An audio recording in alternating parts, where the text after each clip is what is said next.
Hello everyone and welcome back from the break, and thank you for all your questions.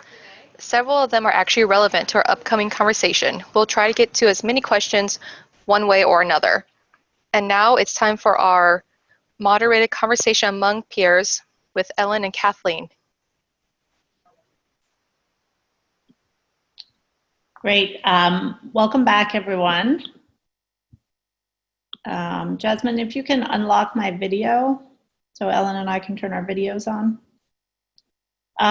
So this session is a facilitated conversation, and it's entitled Meeting the Needs for Cervical Cancer Screening in Underserved Communities, a conversation among peers. Many of you were likely on the last session, but for those of you who weren't, my name is Kathleen Schmaler. I'm a gynecologic oncologist at MD Anderson Cancer Center in Houston, Texas. And our team does a lot of work related to cervical cancer prevention and treatment in underserved communities in the US as well as in other countries. And my co-moderator today is Dr. Ellen Baker. Ellen, do you want to introduce yourself? Yeah, sure. Hi, I'm Ellen Baker. I work at MD Anderson with Kathleen. I'm actually an internist, even though I'm in the gynecologic oncology department. And we have, like Kathleen said, been working to reduce the incidence and impact of cervical cancer in underserved communities, both in Texas and abroad. Primarily in Africa and some areas in Central and South America. And so we have no formal presentations for this session, and it's scheduled to last an hour until 3:45 p.m. Eastern Standard Time. There are several ways that you can participate. Just so everyone knows, the chat feature will be disabled during this segment. And we'll use the same format as the Q&A session earlier. So you can participate a couple of different ways. One is to use the raise hand feature that's located at the bottom of your screen to indicate that you have a question or comment. And then Jasmine will enable the audio so that you can speak. Or you can also ask questions and put comments in the Q&A text feature that's also located at the bottom of your screen. Just so you know, we'll go to the raised hands first because we'd really like this to be more of a conversation, and then take questions from the Q&A text. And again, please don't use the chat feature for questions because we won't be looking at that. Again, we'll try as much as we can to get to everyone's questions, but with 620 participants now that we may not be able to do that, but we'll certainly try. Also, you'll get a Survey Monkey poll in your email inbox so that you can vote on the top strategies that we'll discuss in this conversation. And then just a reminder for those of you who are on Twitter that we would love to have your comments there and continue the conversation. And please use hashtag #PreventCancerDialogue, all one word, when tweeting. With that, Ellen, do you want to just summarize a little bit about what you said in your talk earlier about cervical cancer and it being a preventable disease? Sure. For those of you who were present for the previous session, I apologize. I'll be a little bit repetitive, I guess. But cervical cancer is a totally preventable disease, yet every day 850 women die of cervical cancer around the world. And while we have very effective tools to prevent cervical cancer through vaccination and through effective screening and treatment of women with abnormal screening results, these tools are not evenly available and evenly distributed, both within the US, where our rates vary depending on location and sociodemographics, and then around the world where cervical cancer is extremely common, often the most common cancer affecting women and the most common cause of cancer death among women, particularly in low-income countries And I think I mentioned that it's either the number 1, 2, or 3 most common cancer in 146 countries around the world. So we have a lot of opportunity to make a very significant impact in reducing the morbidity and mortality associated with cervical cancer, particularly in underserved communities, both here in the US, but especially in other parts of the world. And just for a little bit of background, Ellen and I do a lot of work in the Rio Grande Valley along the Texas-Mexico border with a large group of collaborators from there. It's primarily a promotora or community health worker-run program where we've increased screening, but then do a lot of navigation for women with abnormal results. That's something I've seen a lot over my career, is that when women come with advanced cancer, they've often been screened at some point in their life, but then had an abnormal PAP or positive HPV test and were never able to get those next steps. We talked a lot about, Rachel gave an excellent talk about self-sampling and some other options to reach women, but it's really important to remember that once women have an abnormal result, that it's really key to get them in for the next diagnostic test and treatment, so we can treat while it's still a pre-cancerous lesion or very early cancer while it's still curable. We also do a lot of work in Mozambique, Africa. Someone asked in the earlier section about VIA, or visual inspection of the acetic acid, as a screening tool. So we are doing a lot with that, as well as bringing HPV testing to low and middle income countries.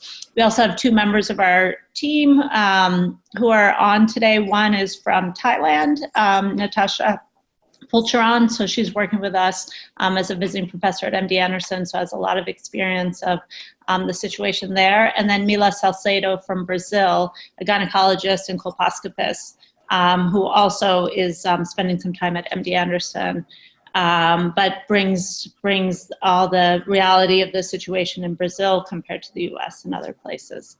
So we have a lot of people on the call, as well as the other 621 participants, to answer any questions people might have, and to hear your comments about cervical cancer screening and diagnosis and treatment in underserved communities. So we can open it up. I don't know if there's anyone with any hands raised. No hand raised yet. Oh, we just got one. Okay. Maria, I will go ahead and allow you to talk. Please unmute your mic. Hello, thank you very much for great presentations from our speakers earlier. And I'm glad I'm able to ask 2 questions that I put in Q&A last time. My first question is that neither speaker mentioned that 90% of non-melanoma skin cancers are attributable to HPV. Can someone comment on that? This is my first question. And after that, I have one more question to ask. So I'm definitely not an expert in skin cancer. I know over the years there have been some associations with squamous cell carcinoma of the skin. I don't know about, I haven't heard of all the other types, potentially having some association with HPV in very immunosuppressed people. But there's no, as far as I know, the definite evidence that the vaccine helps in that case, or others, but I know it's an area of research. But again, the known risk factor, well-established risk factor for non-melanoma and melanoma skin cancer is UV light exposure. I don't know if anyone else has any comments on that. No, thank you very much. Sorry, I forgot to introduce myself. I'm medical doctor, obstetrician, gynecologist with PhD in health education, and currently I'm global health professor from University of Notre Dame. And my second question is, what are your views on any possibility to low cost of HPV vaccination around the world by pharmaceutical producers, or when US healthcare insurers are going to catch up and provide full coverage between ages 27 and 45 for females and males for HPV vaccine coverage? Yeah, so I'll take the second part of your question first about insurance companies covering the 27 to 45. And the reason that some are not is because it's not a definite recommendation from the CDC's committee that makes recommendations regarding vaccines, called the ACIP. The recommendation of the ACIP is for men and women up to age 26. And then from 27 to 45, even though it's approved by the FDA, this committee at the CDC has recommended that it be a discussion between the individual and their healthcare provider. And I would imagine that that's why it's not covered by all insurance companies. But I am not an expert or in that field. So I have a feeling that many times, certainly the Centers for Medicaid and Medicare really follow the ACIP recommendations from the CDC. So I imagine that's the case. As for the cost of the vaccine in underserved populations, I don't know, Ellen, if you want to talk a little bit about Gavi. Sure. Well, I mean, in the U.S., it's covered by the Vaccines for Children program, but in low-income countries, the Global Alliance for Vaccine and Immunization will partner with countries who submit a formal application for support and for help for the HPV vaccine. And if they are a Gavi-approved country, then the vaccine will become available at a much, much reduced price. I think it's about $4.50 a dose, as opposed to, let's say, $150 a dose here in the US. Unfortunately, for reasons that I don't entirely understand, there's a global shortage of the vaccine now. So, for example, Mozambique received an approval from Gavi for a national vaccination program for HPV about a year and a half ago, and it is not expected to start at least for another 6 months, maybe longer, because the vaccine is just not available. Thank you very much. Thank you so much. All right, we have another raised hand from Ray. I'm going to go ahead and allow you to talk. Please unmute your microphone.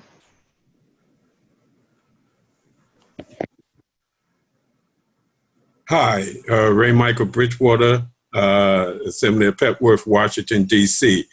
My question is, how are telemedicine or telehealth medical mobile units being used to reach out to the urban and rural vulnerable communities and populations?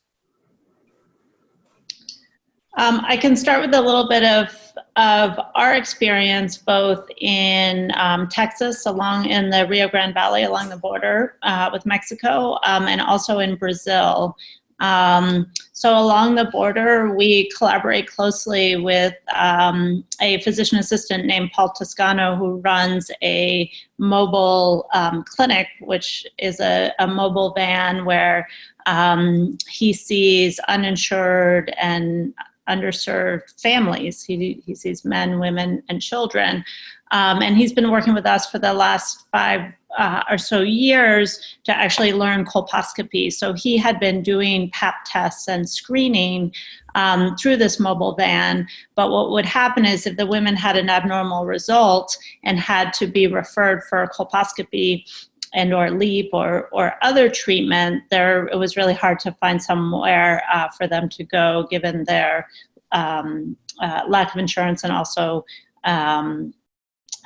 potentially fear and other things. So, for example, Paul has learned to do colposcopy now, and actually has a mobile colposcope inside his mobile van, so that really he can go to the patients in that sense. We did a similar big study in Brazil, where we part of what we do here in Houston is work with Rice University on developing sort of more rapid HPV tests and point of care diagnostics, and same idea where the mobile van actually came to the patients in rural areas rather than asking the patients to travel to the hospitals. So we have used mobile vans in that way. There are also several other projects all over the country and the world that others may be able to tell us about. On the subject of telehealth, another area that we've done a lot of work is using Project ECHO, which many of you may be familiar with, which is a telementoring program. So different than telemedicine, where the medical provider would be on one end of the screen and the patient on the other, Project ECHO works that it's more of a mentoring program for providers in underserved areas. So the first Project ECHO we have is actually with the Rio Grande Valley, where we work with the doctors, nurses, nurse practitioners, PAs, midwives in that region, who now, as part of their practice, like Paul from the van, are providing colposcopy, cervical biopsy, and LEEP procedures. And we use Zoom just like this, and this was pre-COVID, and every 2 weeks we have a 1-hour session with them where they present their patients, tell us about patients that they've seen and have questions, and then we have our gynecologists, nurse practitioners, and experts in colposcopy be able to, advise them and teach them and tell them. So it's really a mentoring program that Ellen and our other colleague, Melissa Lopez, run at MD Anderson, to be able to use video conferencing and telehealth to be able to train folks in medically underserved regions where there may not be specialists for colposcopy and LEEP. I would be very happy to talk to you further about that. We're looking at projects around the country using medical mobile units that may be probably more advanced than the one that your colleague is using down at the Rio Grande Valley, that will be able to do multiple testing, screening, immunization, and vaccinations. Yeah, that would be terrific. And I know there have been a couple of questions in the chat box or in the Q&A box earlier about combining vaccination with screening, or vaccinating children when screening the mom. So it's be great to, as a result of this, to hear about what others are doing and develop some collaborations. If you can post your email or website on the chat line, I'd be more than happy to follow up with you. Great. Thank you. All right, we have another raised hand. Angela, I will allow you to talk, and please unmute your mic. Hi, good afternoon. Thank you for letting me speak for a minute. I actually was very interested in the presentation earlier on the HPV self-testing kits. I run a mobile unit, and we do breast cancer screenings and clinical breast exams. And we are funded to see uninsured and underserved women, and we travel all over the state and have screened as many as like 5,000 women in a year. And I was just curious, I believe the doctor said that the HPC self-testing kits were or were not FDA approved here in the States. I just wanted to clarify that. Rachel, Dr. Weiner, are you on still? I don't think she's still on. Okay. They are not, the kit itself is not yet FDA approved in the US. So currently we're not doing the self-sampling as standard of care, unfortunately.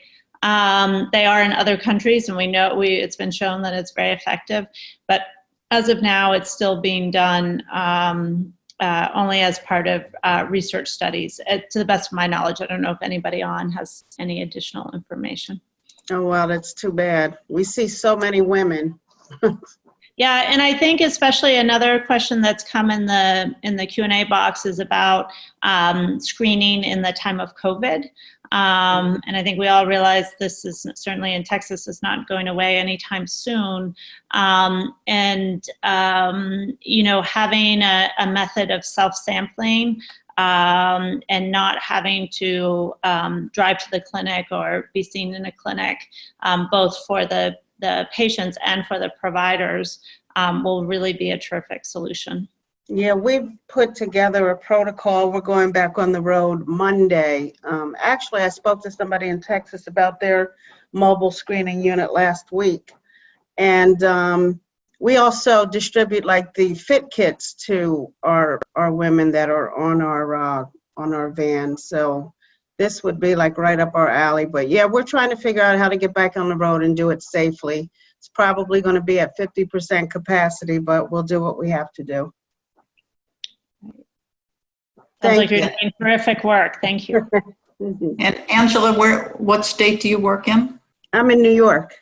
Ah, New York. And we service all 5 boroughs and Suffolk County. I'm with Project Renewal. Okay, I'm from New York, even though I live in Texas. Okay. Thank you for the answer. Thank you. Thank you. We have another raised hand from Tapati. I will go ahead and allow you to talk. Please unmute your microphone. Hey, I'm audible. Am I audible? Yes. We can hear you, yes. Okay. So hi, I am in Colorado and I teach global health in a college which primarily caters to Native American populations. So my question is, and before this I had programmatic experience of working in Africa, mostly looking into cervical cancer prevention and control. Questions are two-pronged and both working with underprivileged populations. Do you know of examples where health communication is pertaining to cervical cancer is done in local dialects or tribal languages, be it any country, any state? That would be like I have not come across any.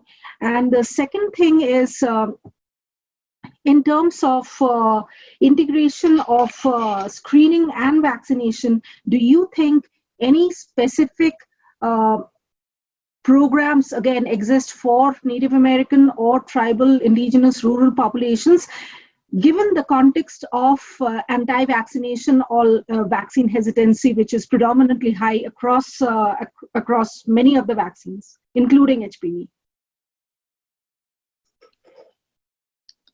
Ellen, do you? I really don't have enough information to responsibly address either of those, though obviously it's really critical to provide health communication in a language that your population will understand, and obviously cultural competence in how you deliver that information is very critical. Yeah, we don't have any experience specifically with the Native American population here, but our colleagues at the University of New Mexico, particularly Dr. Alan Waxman, I think have had several different projects, and we may be able to connect you with them and see. Obviously, most of our population, both here in Houston and along the border, are Spanish speaking, so all our materials and everything we've done has been in collaboration with our promotoras and all in Spanish, and then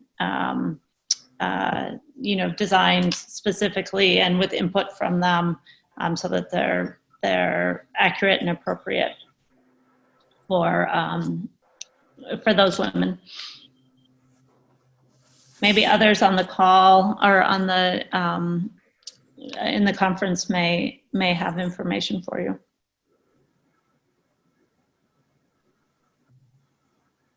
Okay, we have another raised hand from Jodian. I will go ahead and allow you to talk. Please unmute your microphone. Unmute. All right, can you hear me? Yes. Oh, well, I know we've been discussing mainly females and the percentages and things like that, but may I ask a question about the males? If the cancer that might affect males from the HPV, how can they actually tell that it's maybe from the HPV virus? So how we know is that when we look at the tumor cells under the microscope, we can actually look and see if they test, if they have HPV integrated into the DNA of the tumor cells. So that's how we know whether a cancer is HPV related or not. And then through studies, after testing all the biopsies and the specimens from men and women who have cancer and looking for that HPV, is how we figured out that they're HPV related cancers. Oh, okay. All right. Thank you very much. Thank you. We have another raised hand from Victoria. I will go ahead and allow you to talk. Please unmute your microphone. Hello, Dr. Schmeller and Dr. Baker. Can you hear me? We can. Yay. My name is Victoria. I am working for Oklahoma State Department of Health, and my particular program working on is actually very related to the topic today. I don't know if you all have heard of the BCC EDP program, which is nationally federally funded by CDC. It's a breast and cervical cancer early detection program. So I want to ask some questions. Some are specific and some are pretty general. Just want to borrow your experience for those questions.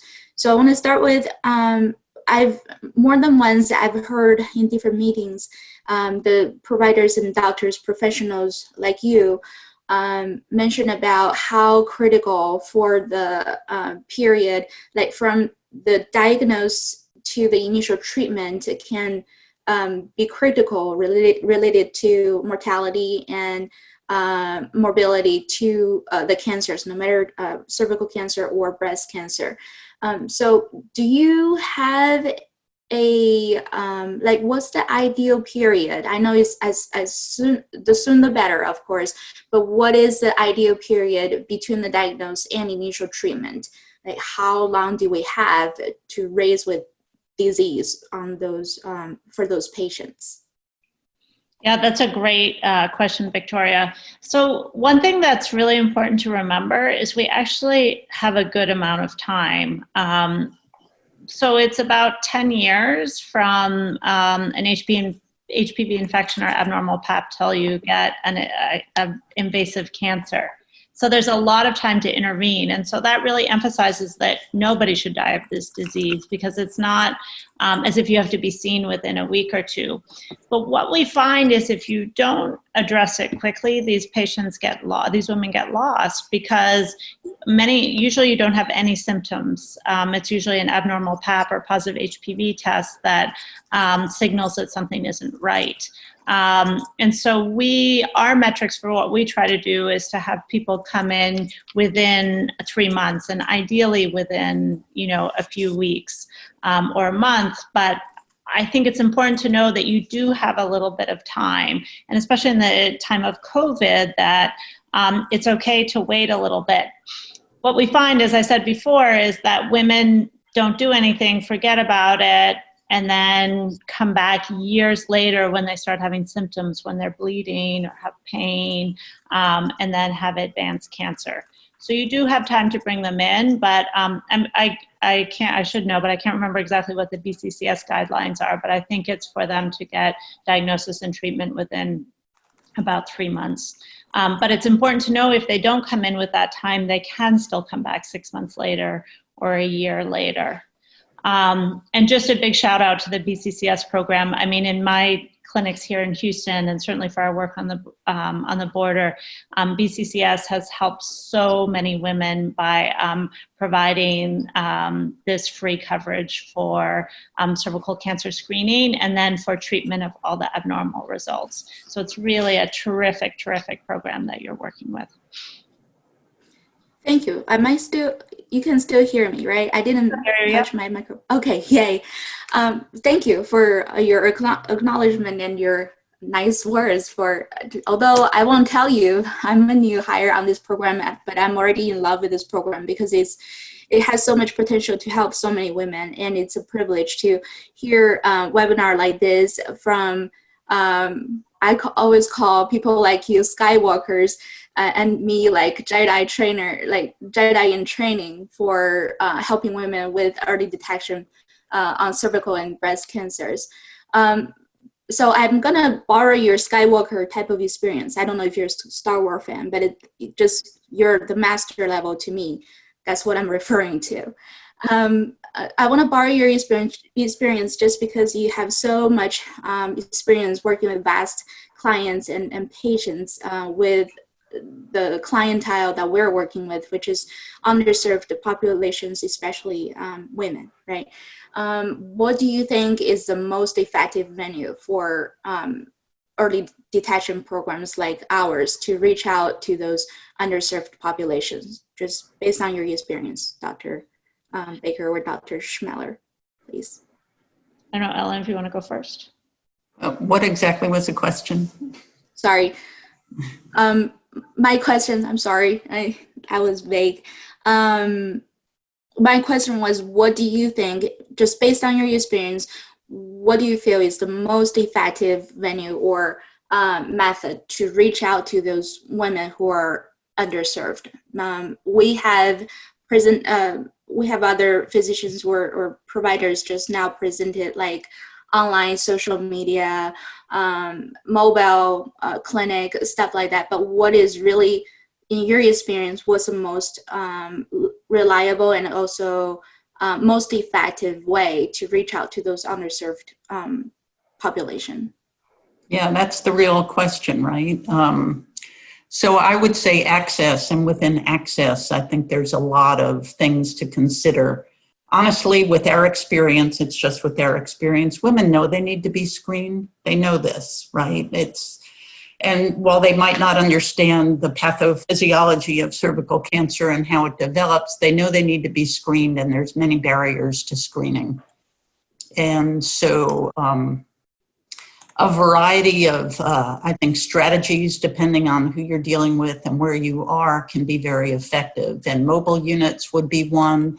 I certainly hope that in the near future, self-collection becomes an FDA-approved available method for screening. I think that will be transformative, not only in underserved communities in the US, but around the world. And, you know, to me, that's the main issue, ensuring that they can get where they need to go for treatment. And the other thing that we employ for access are navigators who reach out to women and remind them they need their past due for their screening, and remind them to come in if they've had an abnormal screening test. And sometimes that personal touch, if you will, is really very, very potent and very strong.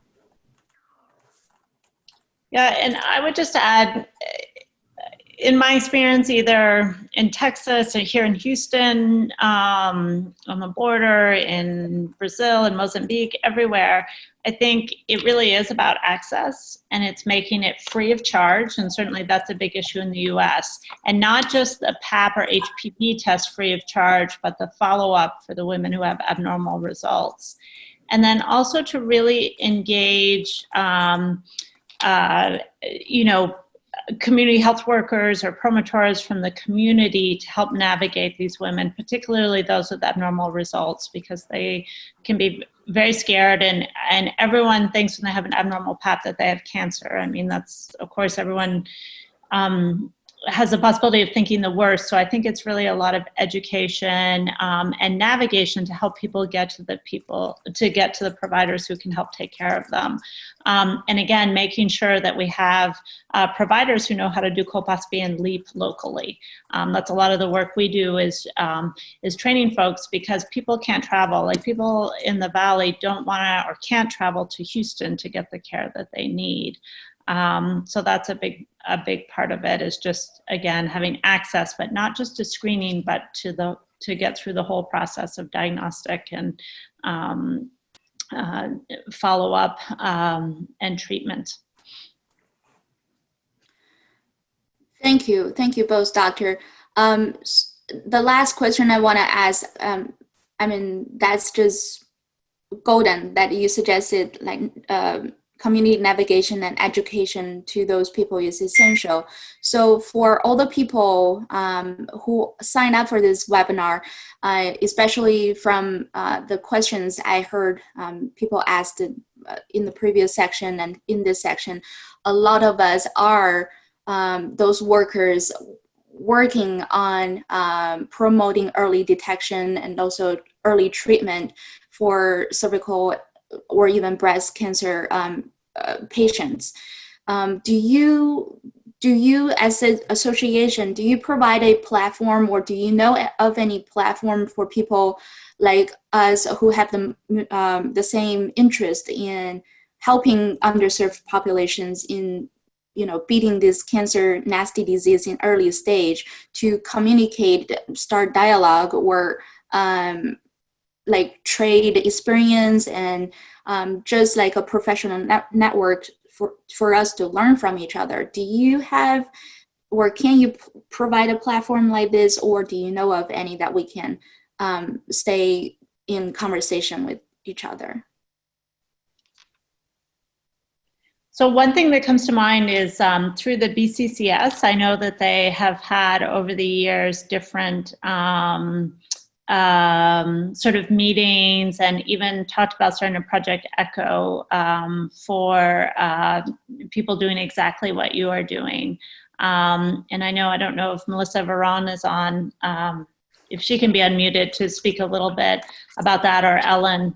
And we can certainly put you in touch with the people we work with who help with the BCCS program, but also with training all our promotoras.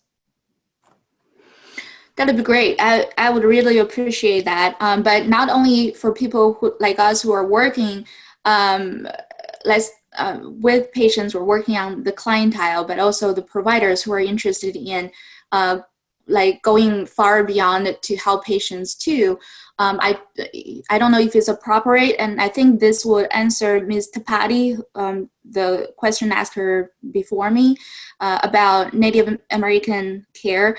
I'm gonna borrow your channel just to broadcast like a advertisement for our program, because this is a national well-funded program by CDC.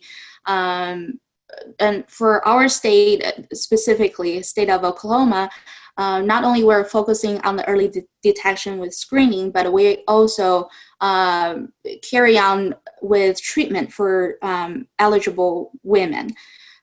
So I would give a shout out to all the providers and all the people who work in the same field, and also for just kind-hearted people like y'all, to look up online for a program like this in your state, and you can just potentially help out so many more women who are not aware there are free access to the essential treatment or to screening, like Dr. Schmeller has mentioned just now. So I'm sorry if this is not appropriate, but I just can't help give a big shout out to the program like this. Great, thank you. And I think Melissa just joined us, if you want to add, Melissa. Hi, Hi everyone, this is Melissa. Very nice and to meet you all, and thank you so much for the comments and the questions. I will just echo what you just said, and happy to collaborate with you in the state of Oklahoma and others in reaching out to the larger population, just highlighting the efforts that many of you all are doing. Thank you.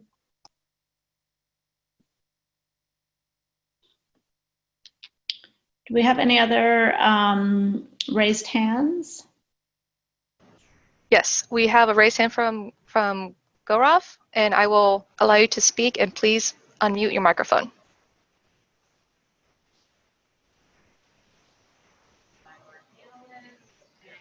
Hello, can you hear me? Yes. Hi, my question is, I work with the BCCSP program. So I have seen a lot of women with a record of HPV positive, but genotyping not done. So do you think the genotyping would make a difference in terms of treatment or diagnosis workup? So that's a great question. And so it's become more, and we're learning more and more every day about the different types of HPV. We know 16 and 18 are the most common and cause the most cancers. And our ways of sort of triaging and treating women has become more and more complicated. I would say if you have access to HPV testing, which is becoming more and more accessible but still expensive, that's a great first step. Having genotyping is a little bit even more advanced, but again adds cost. Along the lines of your questions, there are several questions in the Q&A box about how to manage different women based on their HPV tests, their Pap tests, etc. And it's quite complex, but the good thing is there's very clear guidelines from the American Society of Colposcopy and Cervical Pathology, or the ASCCP, and on their website they actually have all the algorithms, because it depends on many things. It depends on a woman's history, it depends on her age, it depends on whether or not she's done with childbearing, exactly how we manage them. The really good thing for any of the clinicians or medical providers in the call is that there's now an app that the ASCCP put out, and they just updated it, I think just last week or 2 weeks ago, where you can just type in all the information. And it'll actually tell you what to do whether or not you have genotyping available. But I think that genotyping is sort of like it's becoming more helpful, but it's adding cost, and now we're getting to kind of the finer and finer points.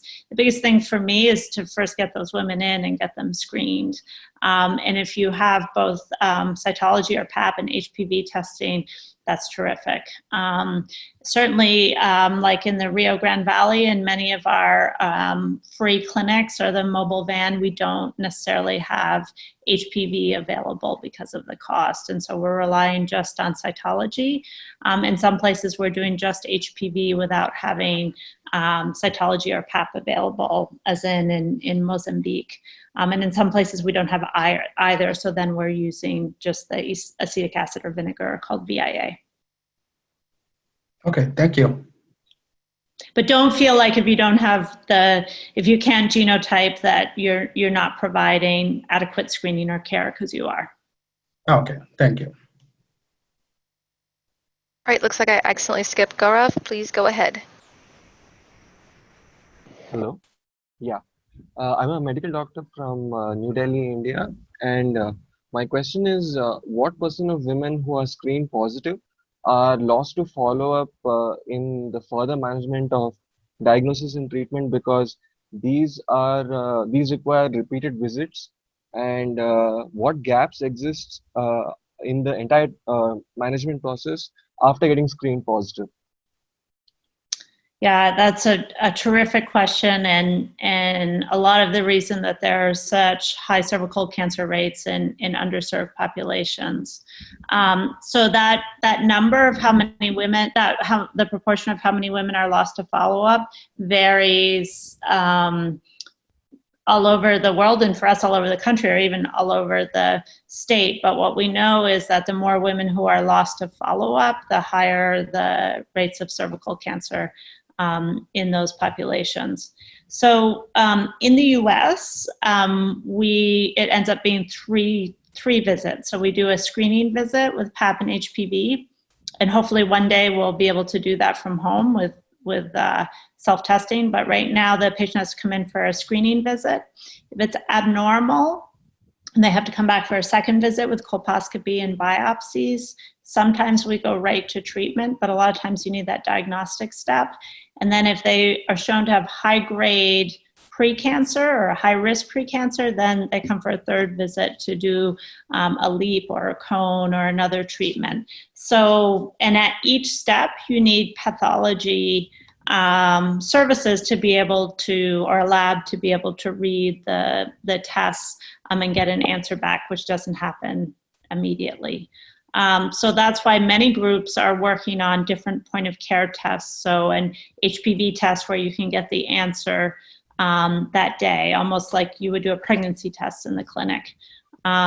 So right now our system has worked very well where you have a lot of resources. So like the US, but not in all parts of the US. But where you have high resources, we've decreased the cervical cancer rates by 70% since the 1950s. But then as Ellen said in her talk earlier, I forget the exact number of countries, cervical cancer is still the #1 cancer. I don't know, Ellen, if you want to add anything.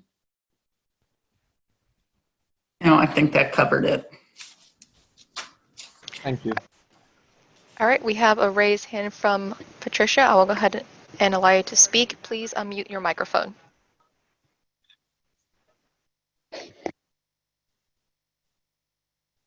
Hello, I am a retired registered nurse with the California version of the breast and cervical cancer treatment program.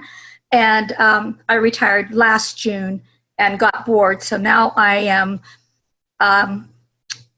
working as a community health worker from home, helping with navigation of the women with breast and cervical issues.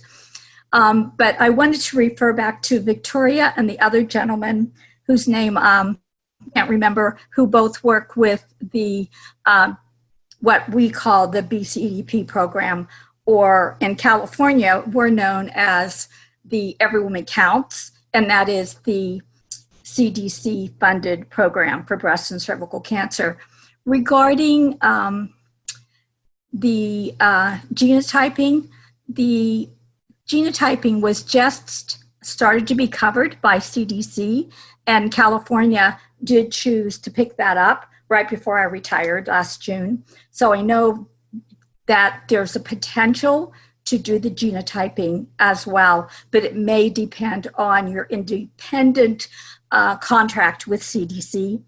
I particularly was or am still employed as the community health worker through a nonprofit called the California Health Collaborative, and we happen to manage 7 of the 10 districts that the Every Woman Counts program covers in California. And we do have, regarding getting together and communicating with your peers, you may check with your particular state program and see if they have the potential to do that, because when I was working as the clinical coordinator, as a registered nurse, we did have meetings quarterly with the California Department of Healthcare Services, who is the state area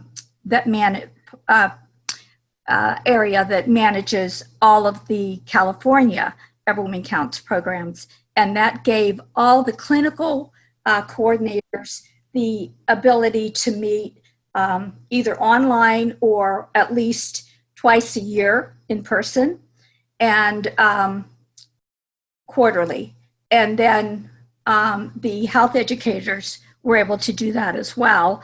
And then each of the health educators had a group of community health workers, and she would have meetings with her community health workers. So I don't know if that is helpful at all as far as how you might get some mentoring or networking with other people in your area to help learn what some of their strategies have been that have been helpful. So I just wanted to put that out there for you. And if there's a way that we can communicate afterward, offline, I would be happy to share my clinical coordinator and her group, health educator, for anybody who would like to connect with them. Thank you. That's terrific. Thank you, Patricia. And I'm glad you got bored in retirement and are working as to help the women in California. That's really terrific. Okay, we have another raised hand. Erica, I will allow you to talk. Please unmute your microphone. Hi, I'm Erica Bailey, also in New York City. I just wanted to throw out there, LinkedIn is always a great resource to start networking groups or look for existing ones in whatever subject matter you would like. I know Victoria mentioned that. I was just curious, working with underrepresented areas to help fill in some of the gaps, do you all think utilizing social media can be helpful for screenings or indoor, helping people to come back for follow-ups outside of what maybe the community navigators do? Yeah, I absolutely think so. I don't know if Sunny is still on. Yes. Yes, yeah. So there's just a question about using social media to get women back in, get women in for screening or for follow-up. Yeah, yeah, definitely. And also there are different features. Okay. Yeah, and also there are different features that you can generate even like within your patient population. You can generate a closed group where you can post updates, information, preventative information or screening information within the group for people, patients who want to have more closed communication. So yeah, definitely you can start communicating with patients by generating a group. That's just an idea. But also you can have use text messages for the follow-up. We had another study that requires more than 50-time survey. It was an EMA type surveys, and by just using a text message with the link for them to fill out, it was very effective in terms of the study retention. So definitely yes, mobile technology or social media technologies can be used to increase engagement. And also it can be used in a way to improve engagement and to build trust and also to build reports. So yeah, and also as a way to provide the social and information support. So yes, I would say yeah, there's a work to do for that.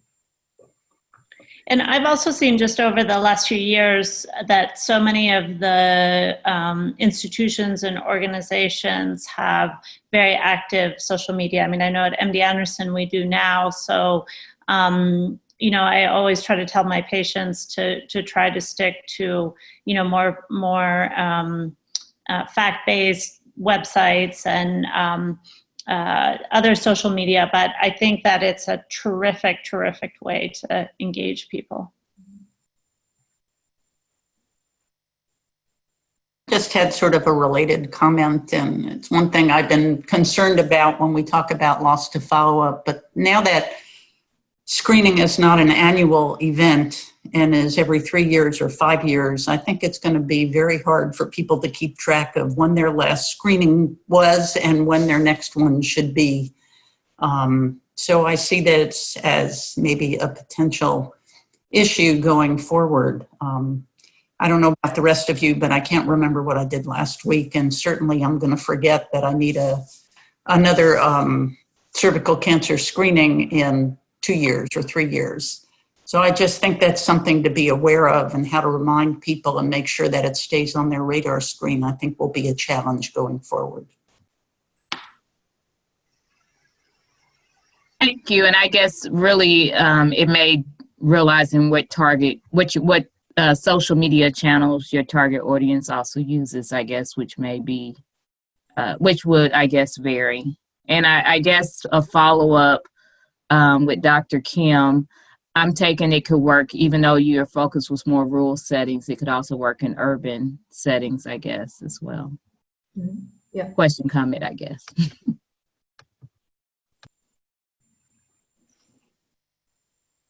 And, you know, we often say that the politicians say to us, like, nobody wants to hear it, or the CDC or others will say, nobody wants to hear it from us. They want to hear it from their doctors. And I always say, I don't think they want to hear it from us. They want to hear it from their friends and their community members. So again, as much as you can engage folks in the community to serve as advocates and navigators for their fellow community members to get the screening and vaccinations, et cetera, that they need.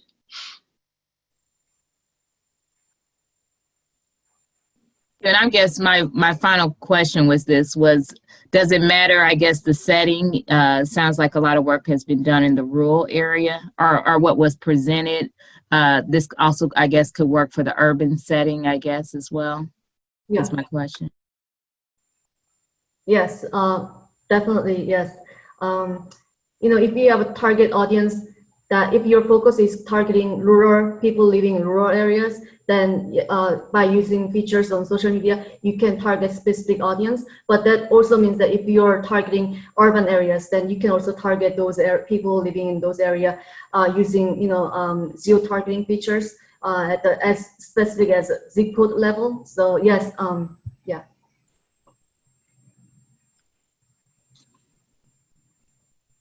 Great, thank you.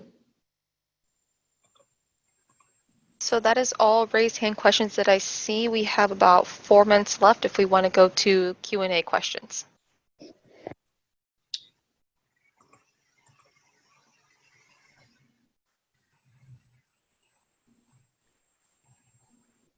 One question is, what percentage of cervical cancers are caused by HPV? It's well over 95%, and we think essentially all cervical cancers are caused by HPV, except for a few rare subtypes of cervical cancer, but almost all cervical cancers are caused by HPV. And we also are learning now that almost all anal cancers are also caused by HPV, and that's a rising cancer among women, older women in the United States. Oropharyngeal or throat cancer still has a certain percentage that are caused by more linked to tobacco and alcohol use, but that percentage is also rising as we test more and learn more about it. But in the US, I think it's 70%, I think it's up to 70% now of oropharyngeal cancers are also HPV related. Correct me if I'm wrong, Ellen, but I think that's the number that they're quoting now. That's true.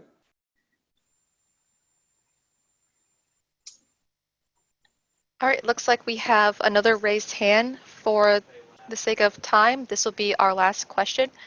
Jerry, I'm going to go ahead and allow you to talk. Please unmute your microphone.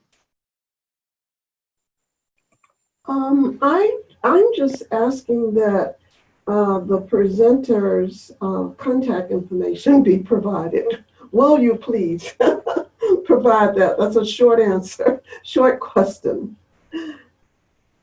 Yeah, absolutely. We'd be very happy to do that. Maybe the easiest to put it in the chat box, but I can certainly put my email there. That's probably the easiest way to reach me, but we'd be happy to share that information, share our contact information. Thank you.